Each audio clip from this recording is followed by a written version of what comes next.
प्रधानमंत्री नरेंद्र मोदी मणिपुर नहीं जा सकते हैं क्योंकि उन्होंने मणिपुर में भारत माता की हत्या की है। मणिपुर में हिंदुस्तान की हत्या हुई है। लोकसभा में राहुल गांधी ने भारत माता के नारे लगाने वालों को बता दिया कि मणिपुर में महिलाओं के साथ क्या हुआ है, भारत माता के साथ क्या हुआ है। राहुल गांधी ने कहा कि प्रधानमंत्री दो लोगों की आवाज सुनते हैं। रावण भी दो लोगों की आवाज सुनता था, एक कुंभकर्ण की और एक मेघनाद की।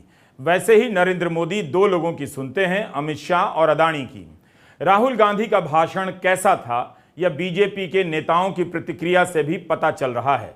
उनके जवाबों में मणिपुर कम, राहुल गांधी ज्यादा नजर आ रहे हैं। राहुल गांधी के भाषण में प्रधानमंत्री और वो दो लोग जिनकी बात वे किया करते हैं ये ज्यादा नजर आ रहे हैं। जैसे मैंने भाषण के शुरुआत में बोला, भारत एक आवाज है, भारत हमारी जनता की आवाज है, दिल की आवाज है। उस आवाज की हत्या आपने मणिपुर में की। इसका मतलब भारत माता की हत्या आपने मणिपुर में की।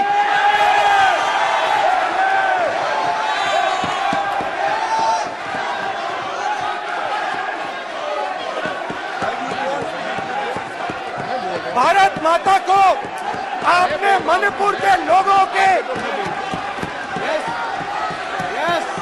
मारा, आपने मणिपुर के लोगों को मारकर भारत की हत्या की है। आप देश द्रोही हो, आप देशभक्त नहीं हो, आप देश प्रेमी नहीं हो, आप देशद्रोही हो। आपने देश की हत्या मणिपुर में की। प्लीज राहुल गांधी के भाषण के जवाब में जब स्मृति ईरानी आईं तो पुरानी घटनाओं का उल्लेख करने लग गईं।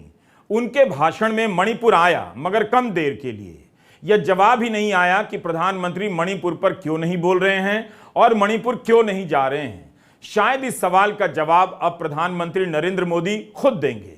सरकार के भाषणों से लगता है कि मणिपुर के बहाने उसकी उपलब्धियों को गिनाने का अवसर मिला है। स्मृति ईरानी गिनाने लग गईं कि मोदी सरकार के दौर में कितनी लड़कियों ने स्कूलों में एडमिशन लिया, कितनी लड़कियों को छात्रवृत्ति मिलती है, पीएचडी में कितनी महिलाओं का एनरोलमेंट बढ़ा है।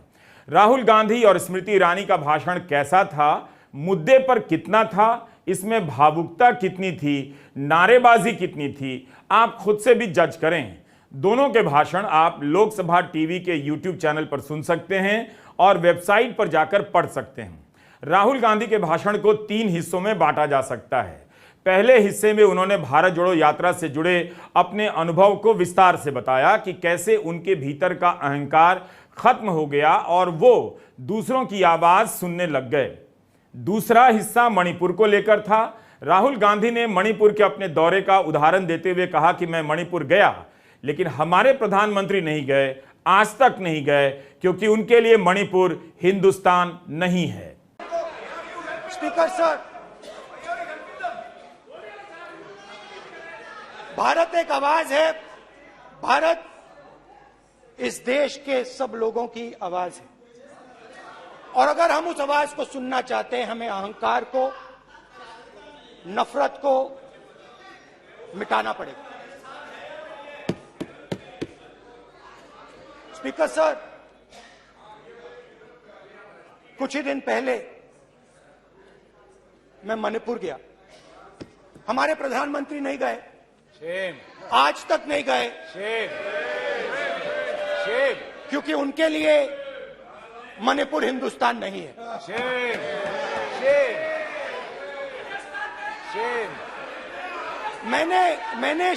मैंने मणिपुर शब्द प्रयोग किया, मगर आज की सच्चाई यह है कि मणिपुर नहीं बचा है। मणिपुर को आपने 2 भाग में कर दिया है। मणिपुर को आपने बांट दिया है, तोड़ दिया है। मैं मणिपुर में रिलीफ कैंप्स में गया। रिलीफ कैंप में आज जा रहा हूं।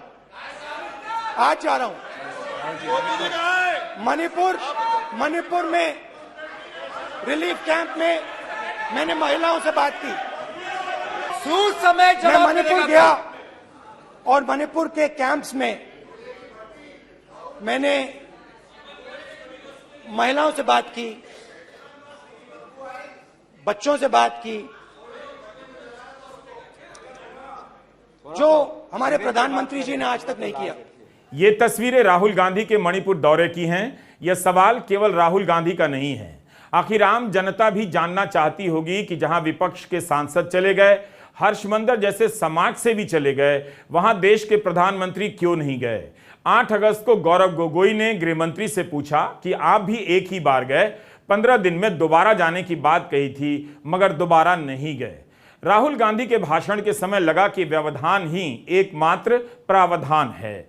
कई बार टोका टोकी होती रही। जब राहुल ने मणिपुर में हिंदुस्तान और भारत माता की हत्या की बात कही, तब मोदी सरकार के कई मंत्री एक साथ विरोध में खड़े हो गए।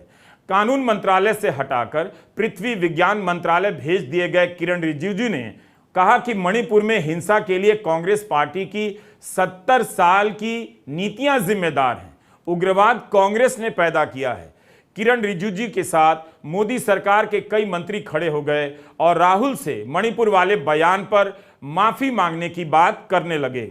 मैंने महिलाओं से बात की, बच्चों से बात की, जो हमारे प्रधानमंत्री जी ने आज तक नहीं किया। एक महिला मुझे कहती है, मैंने उनसे पूछा, बहन क्या हुआ आपके साथ। मैं बहुत सारी महिलाओं से बात किया, मगर मैं आपको 2 उदाहरण देना चाहता हूं। एक महिला मुझे कहती है, मैंने कहा क्या हुआ तुम्हारे साथ। कहती है, मेरा छोटा सा बेटा, महिला का सम्मान करें प्लीज। ये सम्मान एक ही बच्चा था मेरा, एक ही बच्चा था मेरा, मेरे सामने, मेरे आंखों के सामने उसको गोली मारी है। मैं पूरी रात, आप सोचिए, आप अपने बेटों के बारे में सोचिए, मैं पूरी रात उसकी लाश के साथ लेटी रही। झूठ नहीं, झूठ आप बोलते हो, झूठ मैं नहीं बोलता हूं। मैं पूरी रात उसकी लाश के साथ लेटी रही और फिर मुझे डर लगा, मैंने अपना घर छोड़ दिया, जो भी मेरे पास था वो मैंने छोड़ दिया। मैंने उनसे पूछा, कुछ तो लाई होगी। कहती है, नहीं, सिर्फ मेरे जो कपड़े हैं ये मेरे पास हैं। और फिर इधर उधर ढूंढती है और एक फोटो निकालती है और मुझे कहती है, यही मेरे पास अब बची है।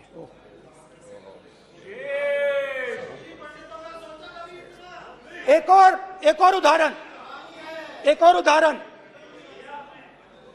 दूसरे कैंप में मैं, एक महिला मेरे सामने आती है, मैं उससे पूछता हूं, तुम्हारे साथ क्या हुआ, क्या हुआ तुम्हारे साथ। और जैसे ही मैंने ये सवाल पूछा,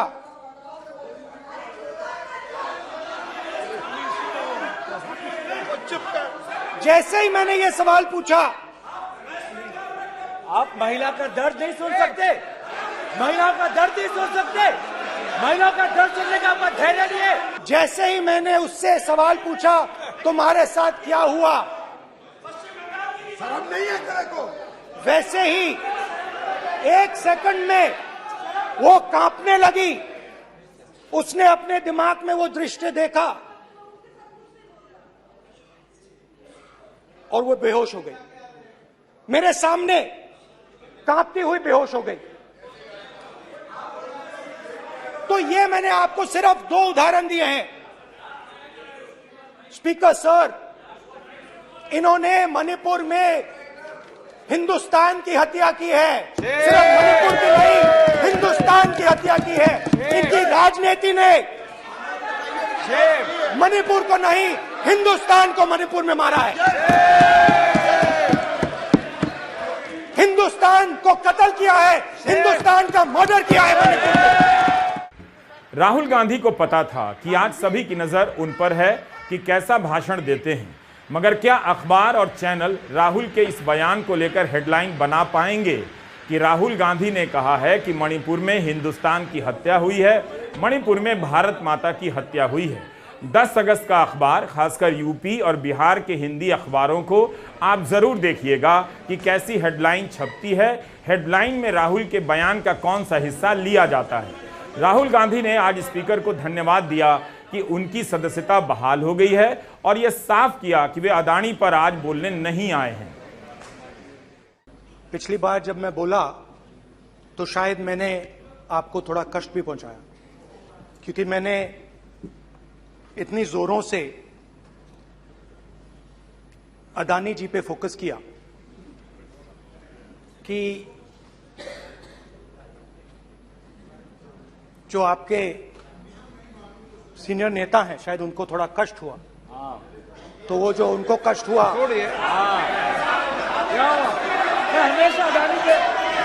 हमेशा अडानी पे अभी भी कष्ट हो रहा है। वो जो कष्ट हुआ, अभी भी कष्ट हो रहा है। विषय पे आइए, विषय पे। अभी भी कष्ट हो रहा है, अभी भी कष्ट हो रहा है। ये देखिए, ये सारे नहीं बैठो, मगर सुनिए ये है।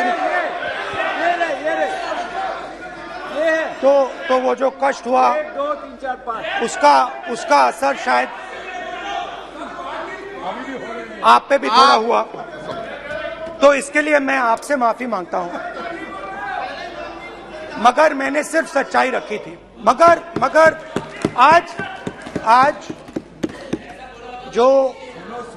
जो मेरे बीजेपी के मित्र हैं, आज आपको डरने की जरूरत नहीं है, डरो मत, क्योंकि आज जो मेरा भाषण है, डरो मत, और आप डरो मत।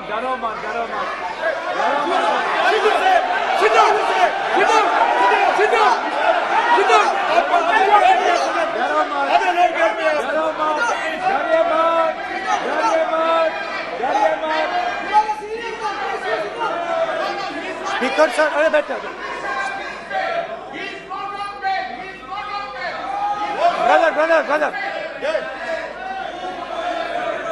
तो आज कोई घबराने की जरूरत नहीं है। आज मैं अपना भाषण, मेन जो भाषण है वो अदानी जी पे नहीं बोलने जा रहा हूं। आप छोड़िए, तो आप रिलैक्स कर सकते हैं, आप शांत रह सकते हैं, क्योंकि मेरा भाषण आज दूसरी डायरेक्शन में जा रहा है। वैसे अदानी का जिक्र आया, मगर बाद में जाकर कि प्रधानमंत्री केवल अमित शाह और अदानी की सुनते हैं। इस बात को राहुल गांधी कई साल से कहते रहे हैं कि प्रधानमंत्री 2 लोगों की आवाज सुनते हैं। आज उन्होंने दोनों का नाम लेकर बता दिया कि ये कौन कौन हैं। रावण 2 लोगों की सुनता था, रावण 2 लोगों की सुनता था, मेघनाथ और कुंभकर्ण। वैसे ही नरेंद्र मोदी 2 लोगों की सुनते हैं, अमित शाह और अदानी। भाई और बहनों, लंका को हनुमान ने नहीं जलाया था, लंका को रावण के अहंकार ने जलाया था। प्लीज माननीय सदस्य, आप संयमित बोले। आप ये सदन है, आप तरीके से बोलिए। माननीय राम सदस्य, ने रावण को नहीं मारा था, रावण के अहंकार ने रावण को मारा था।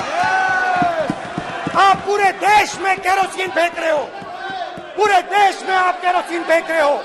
आपने मणिपुर में केरोसिन फेंकी और फिर चिंगारी लगा दी। अब आप हरियाणा में कर रहे हो, पूरे देश को आप जलाने में लगे हो। आप पूरे देश में भारत माता की हत्या कर रहे हो। धन्यवाद स्पीकर।